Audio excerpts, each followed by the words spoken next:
Oh, I see what you're saying. Let Yeah, me yeah. see. There we go. There we go. Okay, better. I just need to then. And we're live. We about almost 15 minutes later than usual, but because we had to wait for the superstar of the moment. For those of us, My for those of you joining, for those of you joining us, good evening and welcome to tonight's date night. It's chat night with Sadman Sports. Today's conversation obviously comes after the country welcomes back Team South Africa just after the conclusion of the Paris Olympics, the 2024 Paris Olympics Games. South Africa returning with a haul of 6 medals. Tatiana taking gold and silver, a double medalist. The likes of Joanne van Dijk taking silver for the javelin. The 4 by 100 meter relay, those 4 lads, the 2 big names coming out there was the youngster, the high school youngster, and of course Akani Simbine coming back with his first medal. But today we do go back to the year 2012 as we chat to Sizwe Ndlovu, a gold medalist in that Olympic Games. Now, he's a legend in his own right and struck gold in the men's lightweight coxless 4 alongside teammates James Thompson, Matthew Britton, and John Smith. A fantastic time we are in right now. What is it, 12 years later? Thank you so much for joining us tonight. evening, Fahida, and your listeners and everyone. Yeah, it was exciting to watch Paris 2024. It just felt like 2012 was just yesterday. Just experiencing and seeing everything happens. I mean, the performance were good. Extremely proud. What Team South Africa has done. We've seen some personal best times, some record breakings, new South African records. So yeah, exciting times. I think the guys are back today and arrived today. It was actually just I saw this on our social media. Tatiana Smith and the box all arriving at the airport. They're feeling nothing. Nothing feels like that feeling. I don't know how to describe the feeling when you just arrive at airport and then it's just like a crowd. Because when you finish at the Olympics, that crowd is nothing compared to that. I mean, So yeah. It's something like you've just explained. It's something that is quite familiar to you coming home to a hero's welcome, carrying the weight of a nation on your back. It's quite a heavy load, that. Yeah, it's an honor, and at the same time it's a heavy load, as you said. And knowing that you're there you're there to represent yourself. Again, you're wearing the South African colours in the world stage. You're representing millions of South Africans, and that pressure. It's a pressure. It's quite a lot when you know that people are watching at home. But I must say, for me at that time, it felt like another race. Because we had planned when we were leaving for Olympics, we had said it can be like a circus. I know a circus is organized, everything, but the word circus almost sounds like nothing is organized. So Olympics it has its own good and its own bad. We were talking about it the other day because when you get there to an ordinary person who's not a sports person but who's a sports enthusiast, they think it's all gloomy and nice because that's what we see in the background. But we forget what it takes to get there. And once you're there again, you still have to have that focus to say, listen, I'm here to do a job. Myself arriving in 2012 at the Olympics as a lightweight rower, we were dieting, all 4 of us. The food village, the McDonald's, the things we weren't eating, we didn't have it. We have it at home, but and it's not that you can't afford. It's all for free. It's like 4 rugby fields, but it's just food stalls. You can go there anytime. So if you're not focused, your focus can just go right off and not sleep and go eat. But like I said, when we left, we had a plan. We stuck to the plan. We knew it was going to be hard. I don't know what the village was going to be like, and free food, the free drinks everywhere you can just take and take. But yeah, we were more stay in a room, go train, come back, eat breakfast, eat lunch, eat dinner. But every time before we would go to eat, we would stand on a scale. How much can I eat? I've got 800 grams or I've got 600 grams. So if we did a long session in the morning, because we would still train like we trained at home, the longer you train, it doesn't mean you train harder. It's just we extend the session by extra 10 minutes. It gives you a bit of a, what do you call it, a dessert to eat. So it's a tough one being an athlete and being at that level.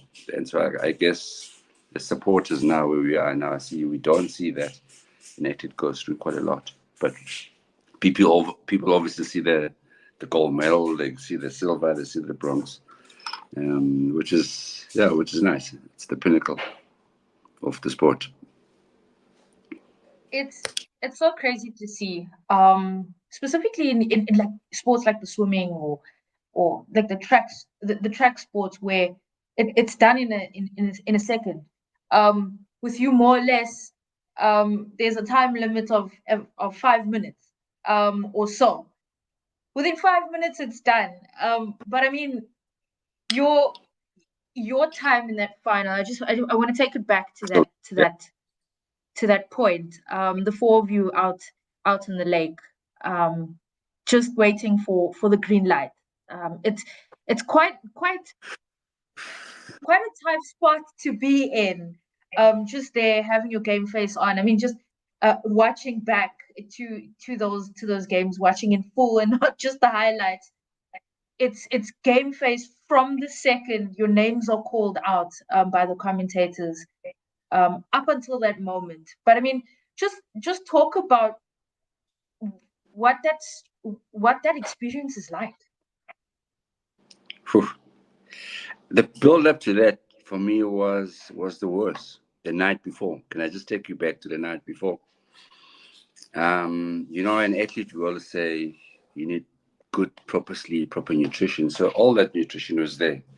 But the night before, I did not sleep. I don't know about the other three guys because we never spoke about it after the medal. And we never spoke about it before the race. I mean, the only thing when we woke up in the morning, it was, how are you feeling? And I mean, did you sleep well? Yeah, sleep well. So we had an environment where wherever we were here at home or in camps or in tours, when you arrive in the morning in the breakfast table, you had to be pulled up. You had to rock up. And positive, no negative. So if you were sick, you don't even rock up at the table and your teammates will know, the doctor will know, the coach would have already known. So by the time you get to the breakfast table, you need to bring your A game. And so we saw each other in the morning. Like I said, I didn't sleep. And I was going through our race plan that we had discussed. We've been practicing, we've been doing for the past 2 months.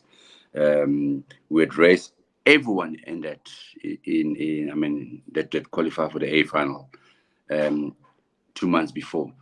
And the only people that beat us, the only crew that beat us was the Chinese. And we beat the Chinese in the heats. So they were taken out in the heat already, so they didn't make the the final. So we knew it was game on. We just needed to do things right and tick every box, right? So going to bed, it was like, okay, I need to make sure I sleep with a good race, visualization. So I think from the start, as you said, you're sitting there, it's game on, and people don't see that you are shaking. So we do a whole lot of different things. You see a whole lot of different things people do at the start. Some will shake their hands, some will, their nerves it's just nerves. And if you see all four of us, we're wearing sunglasses. It's a good thing is you don't see their eyes. All you And see us caps. moving. Yeah, the caps. And I mean, UK is not that old. I mean, it's not that hot that you need the cap. So I had sunglasses on. We don't want your position to see you. So with no sleep the night before, I wasn't tired at all. I was anxious. I kept on visualizing the race. And every time I get halfway, I remember this as if it's yesterday. I would then mess it up. I don't know. Something would distract me while I'm sleeping or I'm lying in my bed. And then I'll start the race again. And then I'll start probably while I'm having a good race again. And then I'll sort of doze off a couple of seconds. And then I'll remember again, oh, I was visualizing. I haven't finished the race. I'll start the race. So the whole night was like that. But there was a stage where I can't remember. Yes, I do remember. I'd visualized finishing the race coming first. And then I felt better. But then that was the early mornings. So the early mornings, we were going to meet at 6 o'clock. First thing, we need to weigh in, check our weights before we go have breakfast. So lightweight rowing, you have to weigh in at 70, four of us. So all four of us needed to be at 70 kgs. And if you were 70.5 or 71, one of you was overweight, we had an hour and a half or an hour to get into weight. So we were racing at 12 o'clock on the 2nd of August. So that meant 10 o'clock we were on the scale. So we worked then 2 hours back. We were like, okay, we need to make sure by the time we get to 10 o'clock, there's no wasting of energy, still trying to lose weight. So by the night before you go to bed, you already know, okay, I've ate this much. I will go to bed at 70.6. I will wake up at probably 70.1 or 70 point, depending how well you slept, how hot it was or cold, body temperature. So you lose weight when you sleep. I think a lot of people don't know that. But it differs from every individual. So I lose maximum 800 grams. So I remember in the morning I woke up at 70.2. So okay, let's go have coffee and a croissant. And when you walk into that Olympic Village again, like in a dining hall, it's crazy. That croissant calls another croissant, and you're seeing everyone eating what they want to eat. But it's different athletes as well that were there. Other rowers, heavyweights, so they eat as much as they eat. But anyway, the discipline was there with the crews. All four of us we knew exactly what we did. So we would then arrive in the morning. I woke up in the morning. I was actually probably close to the weight, which I was happy. I think we met at 6 or 6 o'clock. We checked our weights. Weight was good. All four of us. Okay, let's go have a light breakfast. We then plan. After the light breakfast, we will meet again in an hour's time. Check the weight or 2 hours time. The weight is good. If the weight we need to lose maybe a kg, we divide it within the four of us. If there's one, sometimes I struggle. Maybe I'm a bit higher. You can donate. 2.5 is the maximum that you can donate to your crewmate. So I can go at 72.5. John can go at 77.5. So that gives me 2.5. Anything more than that is not allowed unless your other mate, crewmate can give you. So the weight part, we ticked it nicely and it was good. So for me, that was the best. Once you've ticked that right off, I'd won the race. The small ticks were good. And then it came to, by the time we leave the village, the rowing village, we had left the village at just after 8, it was 8. There's shuttles of buses that go in every half an hour. So you want to leave your hotel with less work to do. You arrive at the course, go check your scale, because the scales are different. So when we arrive at the event, we normally we bring our own scale from South Africa that we buy along the way. Obviously a cheaper scale that we can check the weight. We then try and calibrate with the main weight scale, but you don't have that access until you weigh in. There's a testing weigh scale, but if you can get your scale with the weighing one, the testing one, you know where you're about. So yeah, like I said, you need to leave the hotel knowing that there's less to do to the course. You want to weigh your weight. We're all in a weight. We then, after weighing in, checking our weight, we wait for the time. We then weigh in. So you see all your crewmates, and they go so your competitors or your competition, you see them at the weighing in room.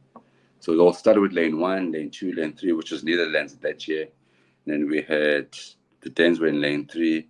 Lane 3 was the Brits. Kind of Swiss. Lane 2 was the Swiss. We were in lane 5.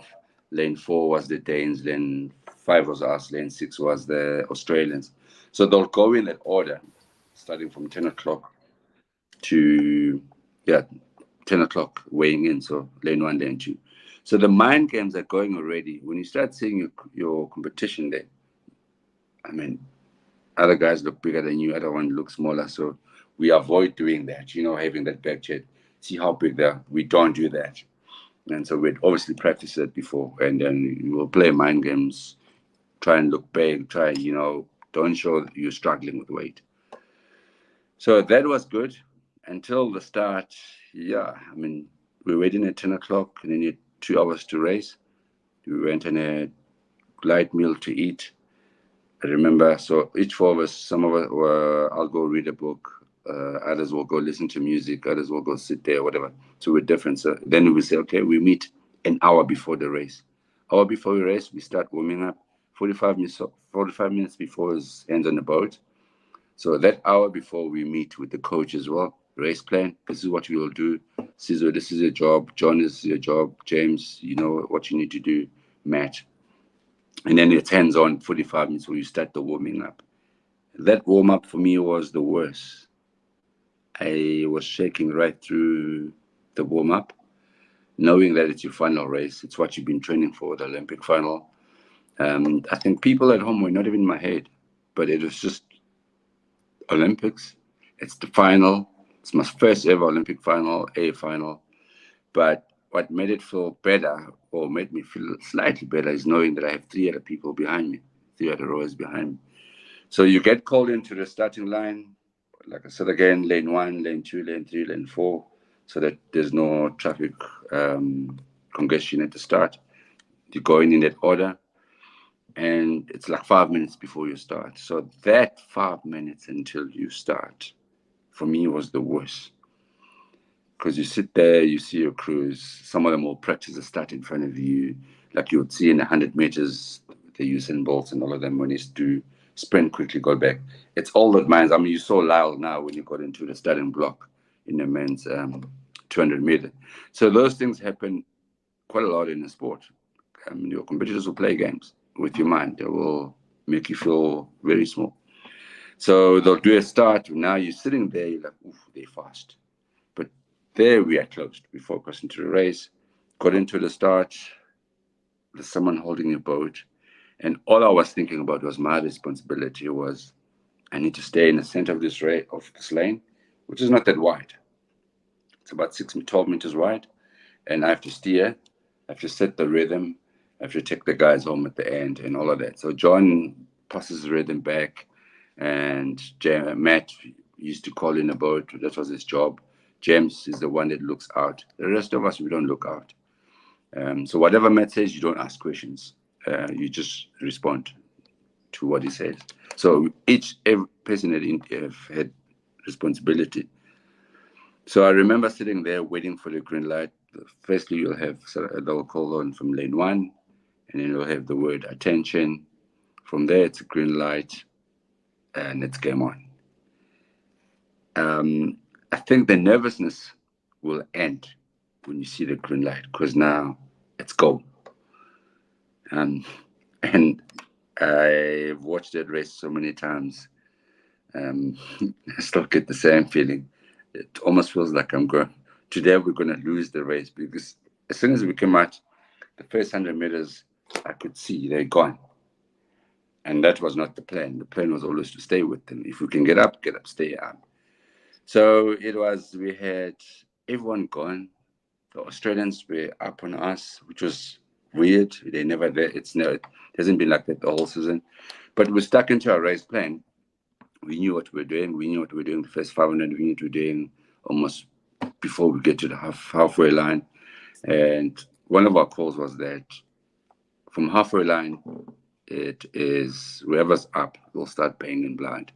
We come back, and if they're there the last 500 meters, they're going to suffer. We'll see who's going to hang around with us, because our sessions used to end with a sprint of 40 seconds or a minute.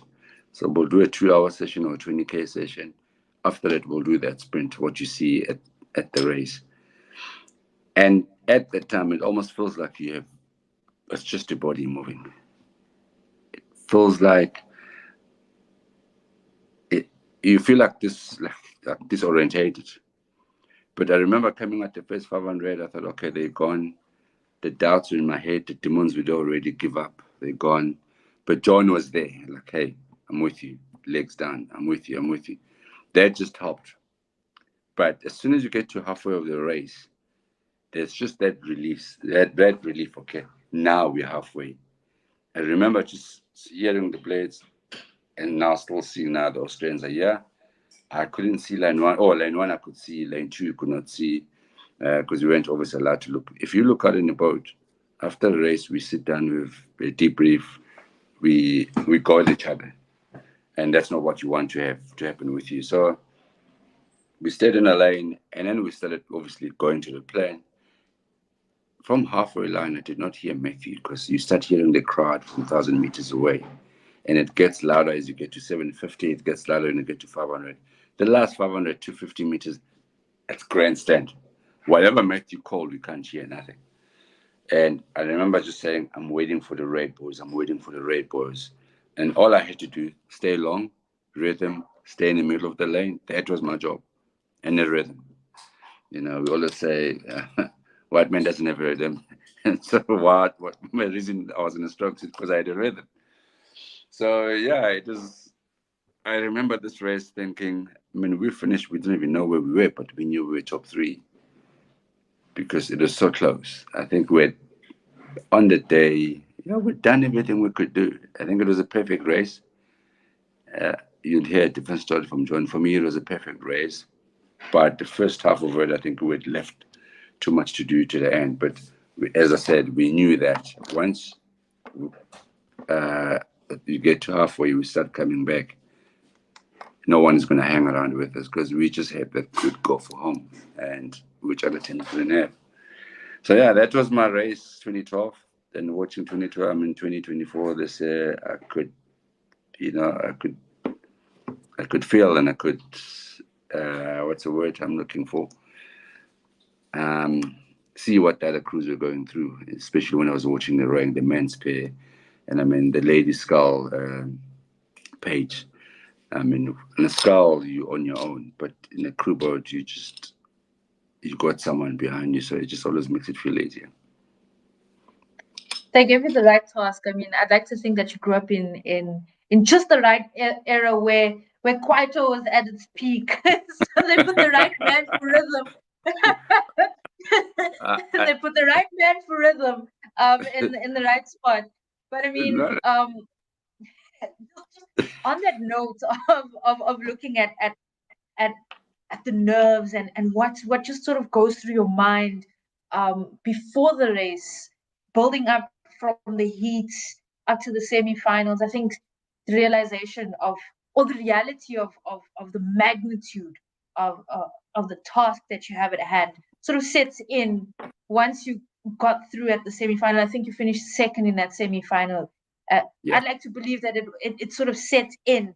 Corey, no, it's time now. It's time. We need to keep that focus on. I need to remember all the Kwaito beats to make sure we keep rhythm.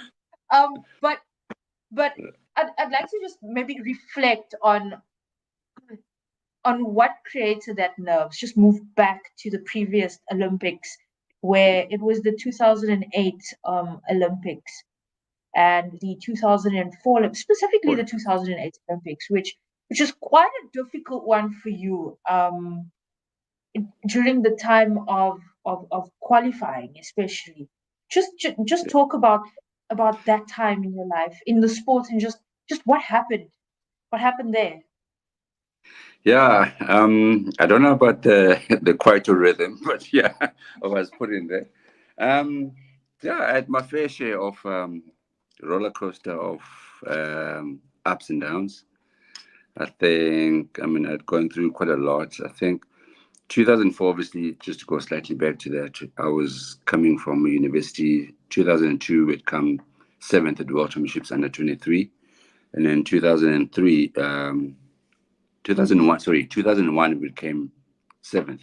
So the following year was my last year's under 23 in 2003 for under 23. So we got second to Italians.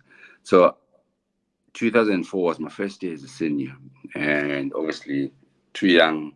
At the guys that were there, I wasn't part of the qualification. We didn't make it, so we thought, no, we'll go for 2008. So that process obviously it starts 4 years before the cycle. Every cycle is 4 years. And so at the time, I was a student. I was working. trying to put food on the table. So a student and working, so 8 hours a day. So for us to do a session, so let me just say a crew, all four of us only go to row together maybe twice a week, which will be a Saturday and Sunday on the water. Because I mean, the main dam is based in Pretoria.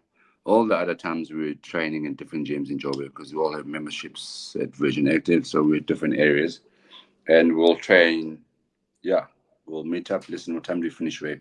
Can you meet up this way on this time this afternoon? Yeah, we'll meet up. But majority of the time we were by ourselves. I'm just trying to put into a perspective with preparation for 2008. So it almost like we're playing games. We had the crews we were racing at that time as well. It was the same crews we raced at Olympics. Those countries, they train full time at that current time. So for my 2003, from coming from under 23s, joining the senior national squad until I retired 2016. And let me just say, from under 23 till 2008, we were playing games. Those athletes were training full day. So we were then waking up at 5 to try to put a session in before 8 o'clock. I get to work till 5 o'clock. If I'm feeling strong, or sometimes I make an excuse, coach, listen, I'm finishing up work late because you're tired. Meanwhile, the body's tired, so you could get away with it. So some days we did 2 sessions, some days you did 1 sessions. You only rode twice a week on the water, or maybe the Wednesday because we tried and put a session. And that means Wednesday we had to drive from Joburg to Pretoria. That's an hour. Get in the water, you're only doing 40 minutes. Your competitors overseas, when you get to the start line, they don't say, hey, you only train in about 3 times a week, so we can start you 500 meters. It's not that. So we weren't doing it correctly. So 2000 Beijing didn't happen, but I think another thing as well with Beijing, I then had lost. I think qualifications for Beijing was 2007. I had lost my dad 2007. Still went to try and qualify. We failed, and in 2008, Sasko said, "Okay, we'll give an opportunity to go qualify. We'll cover that cost," which was in Poland. 4 days before we had to leave, I then lost my mother. The team left on a Monday. It was a Thursday. We had to bury my mother on Sunday. And I then had to leave on Wednesday to arrive on Thursday. The following day, we were racing to try and qualify the four. You can understand. So we were never there, and we went. And so all those guys that I rode with they then left the system. Listen, they're going to go focus on what they do, and it puts foods on their table. It made sense. And I think for me, that was exactly what I was doing. That was my plan. I'd lost all my support. But my other biggest support then was the late Tom Price, who was the headmaster at Mundo High School. Yeah, he was my dad as well. So it passed on 2006, just before my dad and then my mother. So all that support was gone. So I thought 2008, this rain doesn't pay bills. I'm going to the working world, which I was a field technician. I was doing quite a lot at one stage. So the studies I'd finished in 2008. And then just towards 2009, after Olympics, early 2009, just before 2009, I think it was around about November, December, Roger Barrow came to me and was like, hey, listen, what you doing now? I said, no, I'm working. This thing rains, like, hey, would you come back to rain? Like, hey, I have to work, I have to eat, I have to put food on the table. Rowing, I don't get a salary, it doesn't put food in the table. He's like, okay, listen, we'll get you money, I'll try to get you money somewhere. All you have to do is train, eat, and perform. And so that was a fair deal for me. And who can say no to that? Which athlete would say no to that? All you have to do is train, eat, sleep. If you're injured, go get a physio. You'll get the same salary that I was getting when I was working. So it sounded very easy. And it was easy. So I then left, resigned. I then moved to Pretoria, that's where the national squad was based, and it's still based there. I stayed at the HPC, which is the Tax High Performance Center. Yeah, so all I had to do was, I was the happiest athlete in the world. I mean, I had to get paid just to go row, which how many athletes, I mean, in South Africa can do that, especially in rowing, not just that. Athletics is different. Your rugby is all other big sports. Your major sports is different. But your sports like rowing and swimming and all other small sports, that doesn't happen. So I was happy with that change. And I think that's from 2009 till 2012. That was the biggest change for me, and that was a shift. Um, the John Smith was still at school at that time. Matthew Britton and James were at school, so they finished school. Right? Yes, they finished around about 2000, so they came to varsity for rowing. And so Roger, I think at that time, it's then taken over to the senior national squad. Had just taken over the senior national squad. Um, so that's when it started. I'm not sure if I've lost, derailed and went far away from your question, by the way. So that's when it started, 2009 for 2012 preparations, and it was just it was a big shift. There's now a culture that was built, was created, a positive environment. It was just, I was happy to be there. We were scrutinized every day. We were watched what you were doing. A lot of sacrifice went out. I mean, you had to sacrifice quite a lot. Family times, girlfriend, and all of that stuff was no time for that stuff.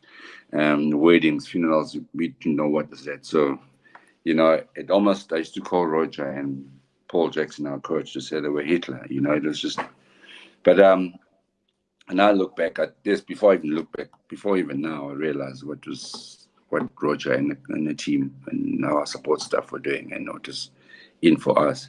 If we didn't do that and were doing what we were doing previously, we probably wouldn't have got into the A final. So yeah, it was a lot of shift, a lot of sacrifice, a lot of hard work that went through that. So I'm not sure if I answered the question. What is your question again? I think you went far beyond my question. I think Yes. you've touched on a lot to sort of explain kind of where I want to go. Yeah. The two environments, I'm picturing them as two separate events. One where there was absolutely no structure. There was a lot of devastation that happened to you, a lot of grief that sort of contributed to how can I say, a heavy weight that was on you going into that qualification in 2008, compared to the structure that you now had, along with your teammates heading towards it from 2009 towards that 2012 to that very moment where you earned gold.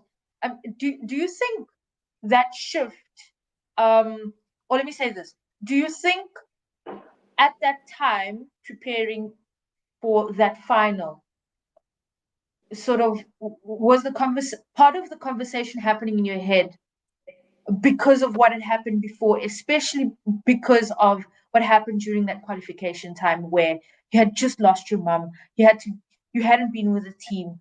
I have to fly out on Wednesday. I have to compete the next day to take my country to the next level. I don't want to screw this up. Was that sort of part of the conversation that you were having through those nightmares, if you will, the night before that final race? Yeah, part of it was that, and I mean, like you said, there was no structure, before, and now there was a structure. There was a support team with a doctor, with a physio, with a nutritionist. We had a psychology, coaches were there, parents were there. So that made it. Let me say, it made it. You had no reason to give up. So partly, I would say this time I was doing it for the guys that kept me in the sport. Especially was the Tom Price. Tom Price, I don't know what he saw in me.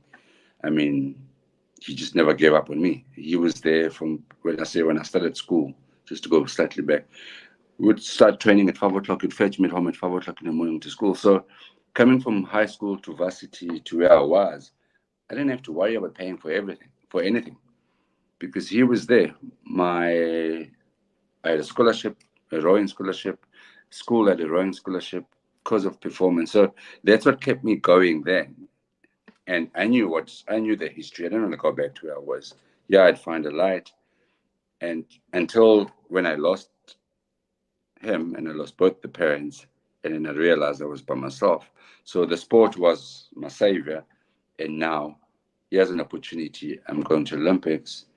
We qualify. So that played quite a lot on my head. So okay, now I'm doing it for the guys that were there for me, and yeah, it was.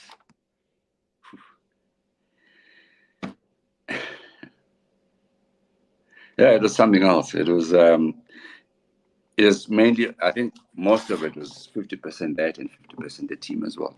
The structure that we had, the environment was perfect for me. I had no excuses this time. And you succeeded. You succeeded with your teammates, and I think I'd like to believe that's also part of your success is the support that you have, not just around you, but in the that right boat. people. Yeah, in that lane.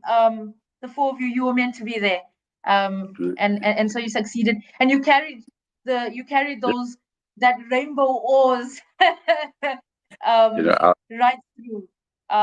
Congratulations on that gold. 12 years Thank ago. you. 12 years later, we seeing success, challenges in between, as individuals go through. You faced many challenges right through your career, through your lifetime. But I think I'd like to believe that's sort of what makes us stronger as individuals, as athletes, as people who want to become something great and something that we're destined for. Yeah. Just to sort of compare the time. I mean, you've from the unstructured to the structured, and then 12 years on. We just take a look at the 2024 games and how brilliant not just our country but our continent and everyone across the globe has done throughout the games. The team's now back. They've arrived at the OR Tambo airport, and I hate to be quite cynical, but there's a lot of promises that have been made. Athletes receiving some bank and as they entered into the airport for their winnings, which is valid to their great successes. And of course, along with that, a lot of promises have been thrown forward to Team South Africa, to sports who aren't in the limelight like rugby or cricket or even football in this country. Do you think there's enough to go around to sports that aren't much in the limelight, like those other disciplines that I've mentioned before? I need to think about this. I think we've got a long way to go. We've got a long way. I say this, we've got a long way to go because I don't know who's next after Tatiana Smith. I don't know who's next. We've had the box. Actually, we've got a big up also. I mean, we're not talking about that sporting called rugby, but sports like swimming with Tatiana Smith. Rowing now, 12 years ago, we had the fall. 2016, we had the pair. I mean, 2021 or 2020, we didn't get anything. So now, we are again 2024. We're still nothing. So there's still a lot of work. There's more sports we probably are struggling. I don't think there's much going on. We still, we've got a lot of hard work to do. I'm trying to. I know that in rowing, it's regarded as a widespread sport. I can talk about rowing much. I mean, I'm here sitting in Mpumalanga because we've got indoor rowing this weekend. Champs starting this weekend. We're doing an expo from tomorrow.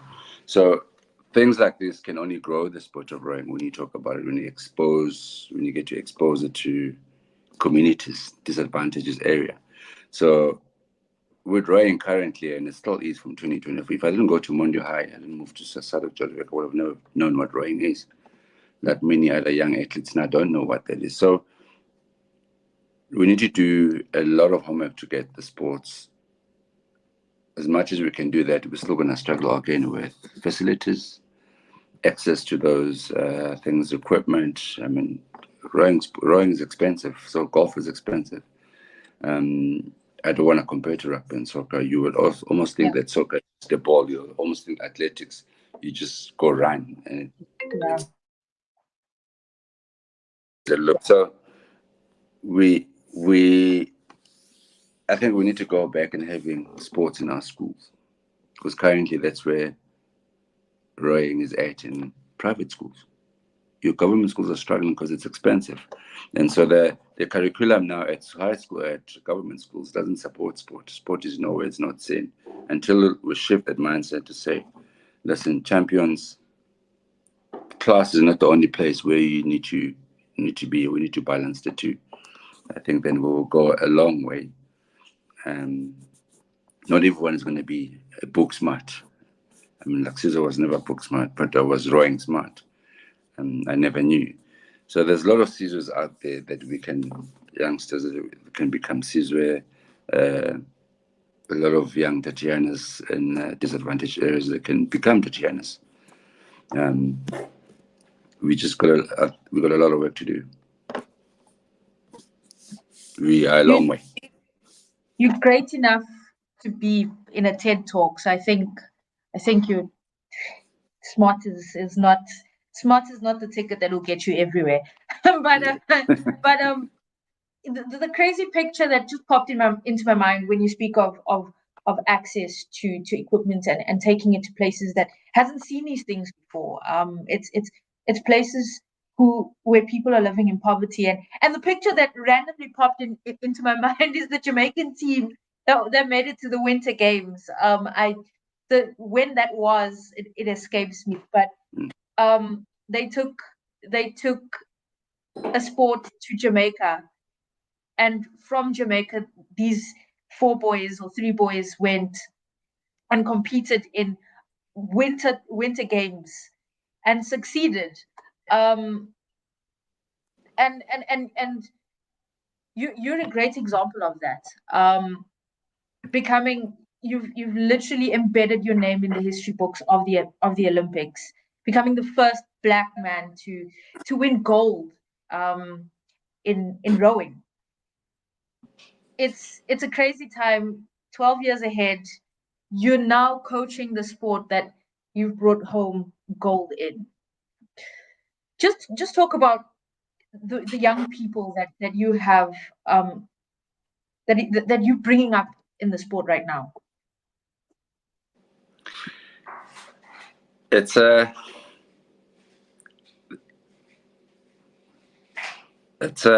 do I put this? There's I mean, I remember when I finished. Let me go back to when I finished, or even after 2012 when I went to visit some schools. And even now, I still get at the university. I coach at the University of Johannesburg. Is, do you get paid to row? The minute you say no, you don't get paid, the athlete is gone. You know, because I think in our minds, the next generation and the generation next, it's just, there's a struggle. And sports is costly, and they want to get at where they are at. Just like Sizwe did. I remember I was at school, 96, 97. The guys like, okay, 98, in fact. I went overseas, I got back. The first question I was asked by my friends, like, okay, so you guys came, you went overseas, how much did you get paid? You raced, you came 9th. What was the prize?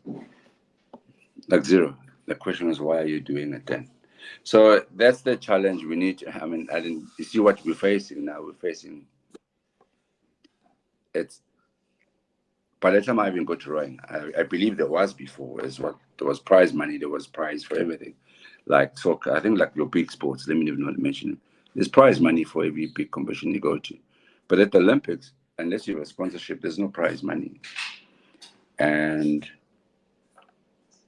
I'm trying to answer your question, to get to your question, so now I've lost track. So what was your question again?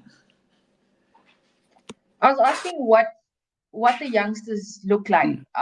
What do they feel like? What do they sound like? What is their attitude towards the sport of rowing? The guys that you're bringing up, Thank you. to become potentially medalists themselves in the Olympics come 2028, for example. Yeah. So yeah, the idea of Olympics to them sounds exciting. Like I said, I mean, it sounds exciting until you tell them the real, because obviously I can't sell them the good stories only. Until you tell them the path, what I went through, and they will ask us, so what did you earn? So where is it? They will ask all of that. So it's still a big challenge now. At the university level, yes, we give scholarships. You get scholarships. You can study for free. You can row for university. Not all the universities have scholarships. So you only have your top 3 universities in the country that have scholarships. Others are still struggling. So it's been challenging to get youngsters at school level. It's pretty much easy because, not that it's easy, they're encouraged to do sports. I was encouraged from school. So now there's still that encouragement to take up the sport. I'm sure the challenge comes to parents when a scholar has to pay the membership fees for the club, has to pay for the tour, has to pay whatever that needs to pay, you have to pay for it. So you're finding we find ourselves in a position where we still lose athletes from school now, because I go back to 2012, 2013, 2014, the numbers went up at school level and at varsity as well. Now it's dropped. We haven't had any good performance from 2020, so they're slowly dropping, and cost of living is going up. So club fees are going up. Everything is going up. So we're sitting at, I'm having challenges of getting rowers to row unless they're on scholarship and they're performing well and I've seen they've got potential. Then it's easier. But to try and get athletes from a non-rowing school or a disadvantaged area where you see there's a lot of potential, it's just difficult. It's a struggle.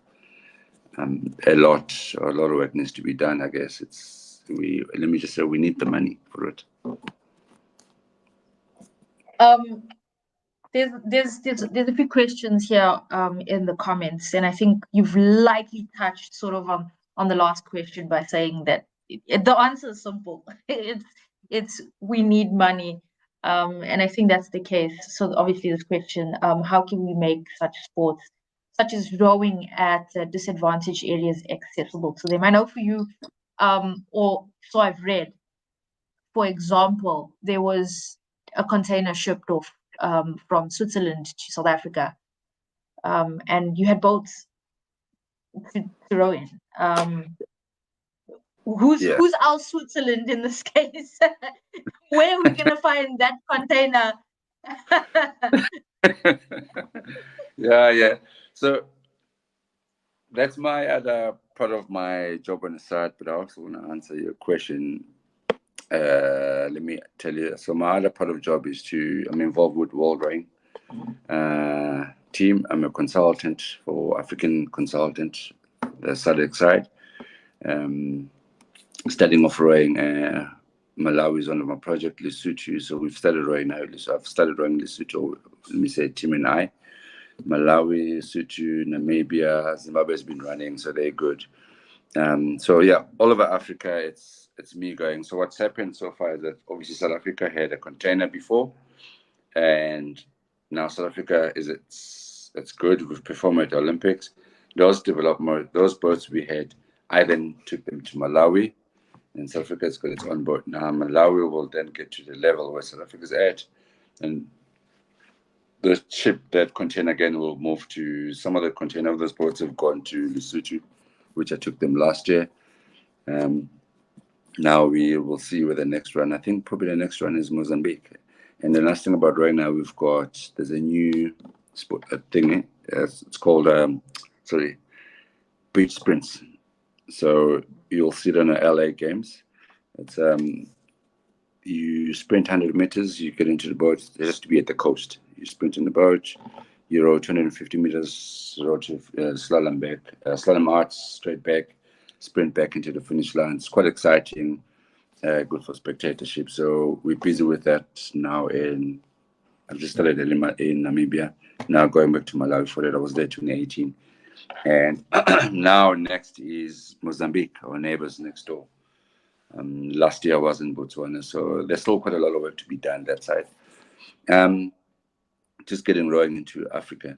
But exposing, coming back to the question that was I saw online now, you said, is how do we get rowing exposed into disadvantaged areas? Partly I'm now here in Bombela, Nelspruit, Old Nelspruit.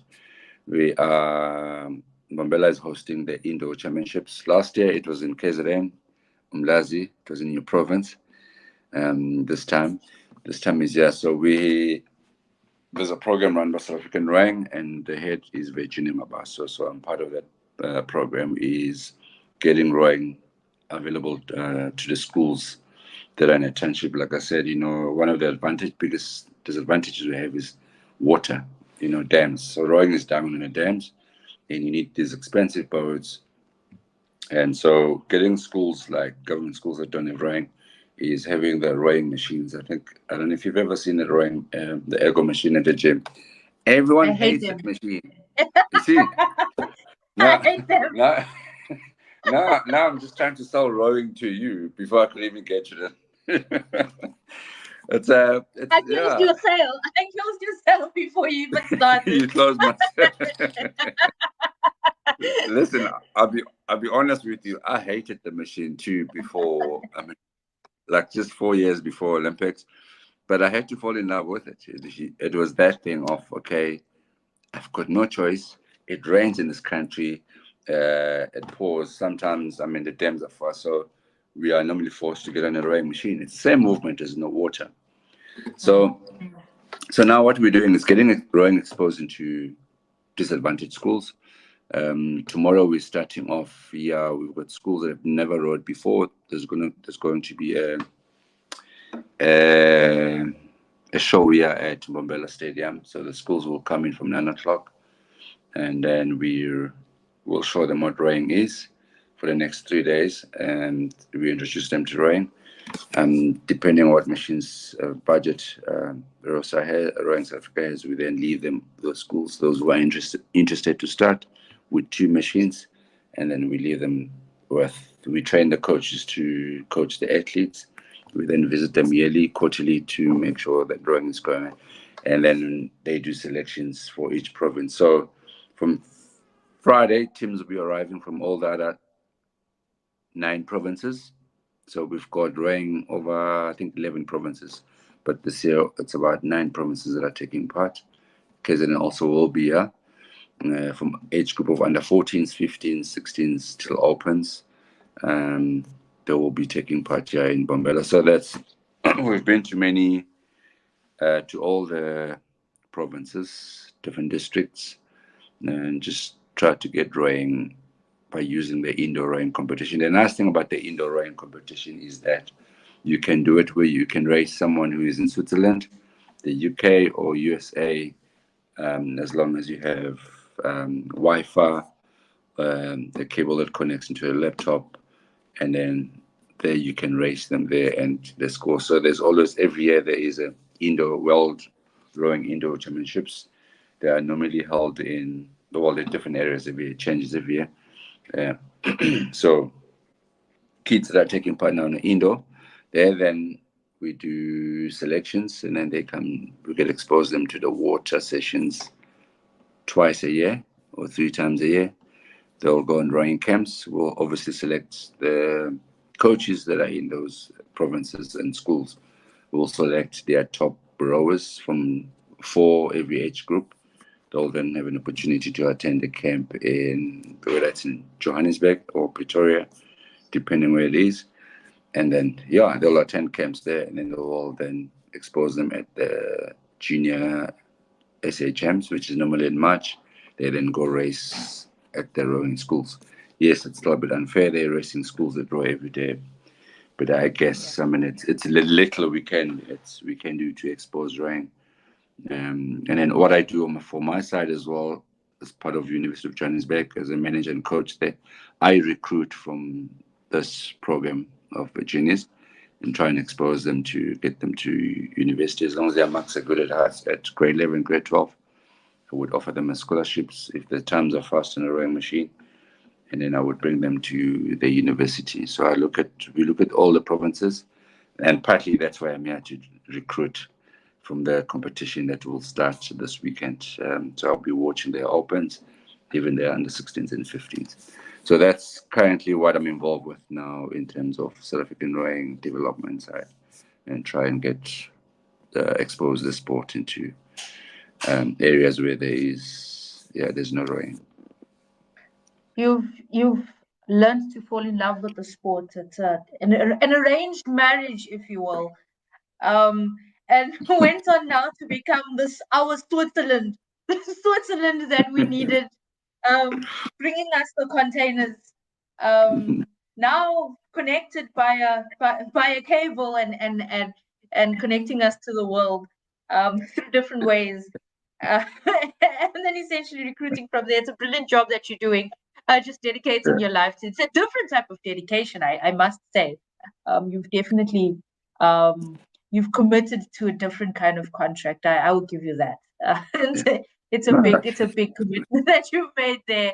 I'm sure the ring is quite bold, but you've done that, and of course, these kids have this brilliant opportunity of becoming great, and essentially you're opening them up to a great world that without Oars they would have never been exposed to.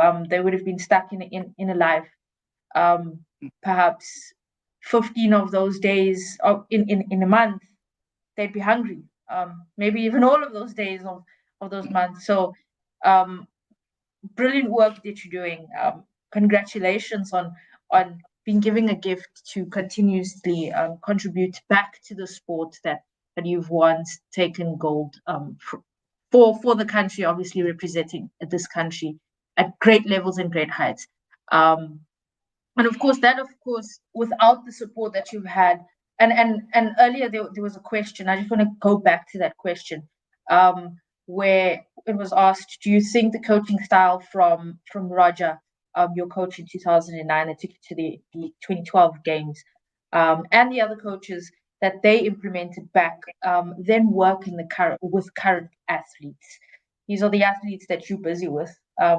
Perhaps you've taken some expertise, some tips from them, stolen a bit of ideas from them, and contributed it towards the teams that you're coaching now.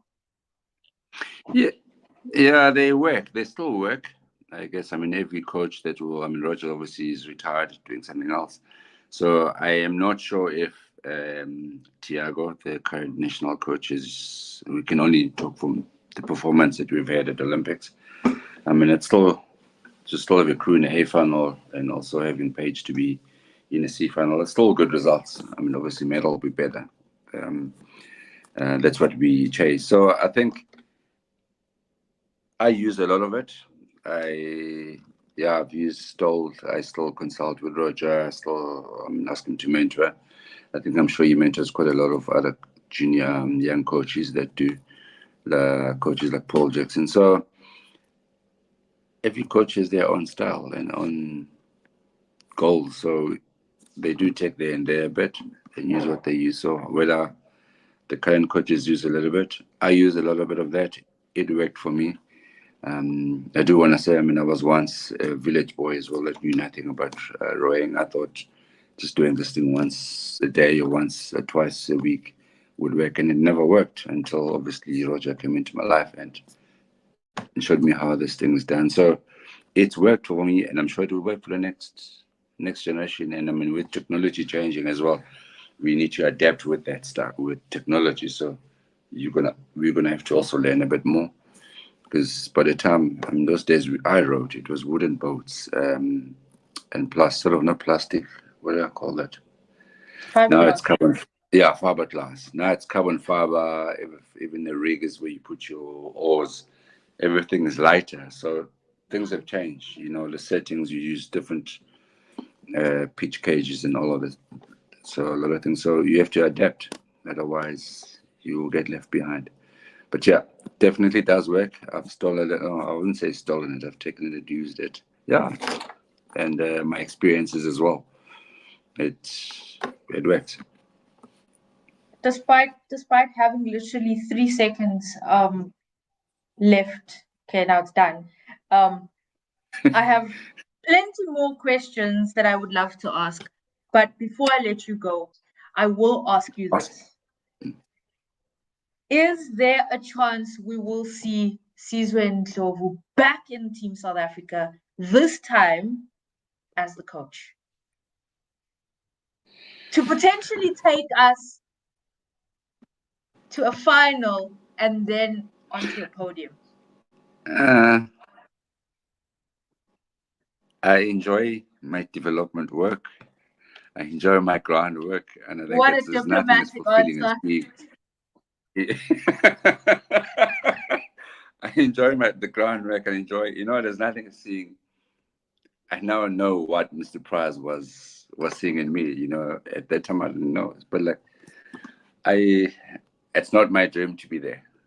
To be honest, I just want to be at this level where I am, introducing the sport to as far as I can, and to bring another Sizwe. Hopefully, I'll get to see another Sizwe. We've got good coaches now at schools. I think we emanate at the senior national level. Tato Mokwena, there's Welcome, who's coaching at the school level, but also partly involved with the national squad. So they're doing a good job. Me, I'd say I'm happy at the bottom. Yeah, there's less pressure as well.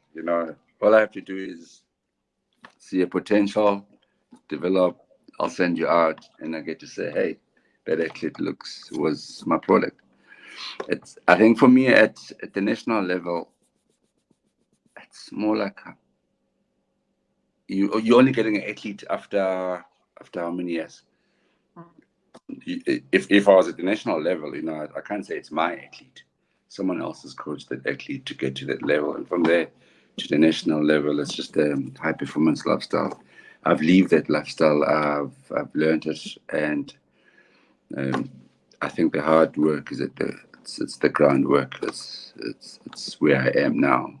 I think the top where you are, it's just pretty much easy, just tweaking little things. I'm happy where I am. Yes, I do want to grow. I'd like to see myself. Yeah, I mean, I am growing. Like I said, I'm working with the world rowing African countries. It's just fulfilling just to seeing the sport of rowing growing and getting to places where it's never been. I hope luck is on your side and that doesn't happen for you. But from what I've seen, it's generally the humble oaks that end up being at that level and put in those high pressure environments and then regret why am I here?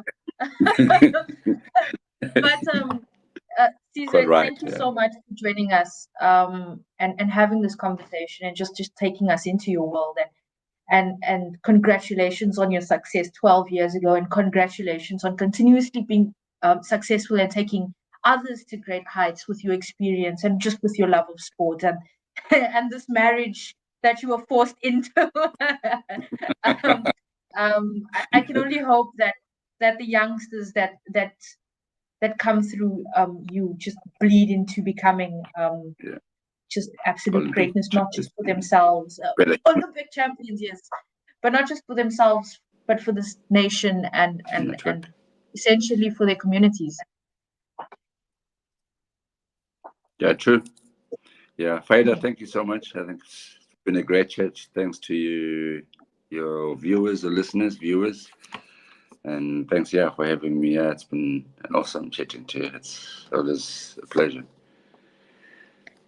Thank you, and all the best. This, of course, the man himself, a legend in his own right. The new Switzerland to South African and African rowing, growing the sport from becoming a gold medalist alongside his team in the London Olympic Games in 2012. We're back tomorrow. We will be joined by another guest tomorrow, so do join us at 7 o'clock. tomorrow, where we will be live. I'll not be the host. Cody Mofokeng will hold the fort for you guys. But until then, have a great one. Don't forget to follow us across all platforms. You can follow Sizwe as well, at Sizwe Ndlovu, in case you want to slide in his DMs for a couple of votes. But don't forget to follow us at Sandman Sports as well. And yeah, have a fantastic evening. Thank you. Cheers, guys.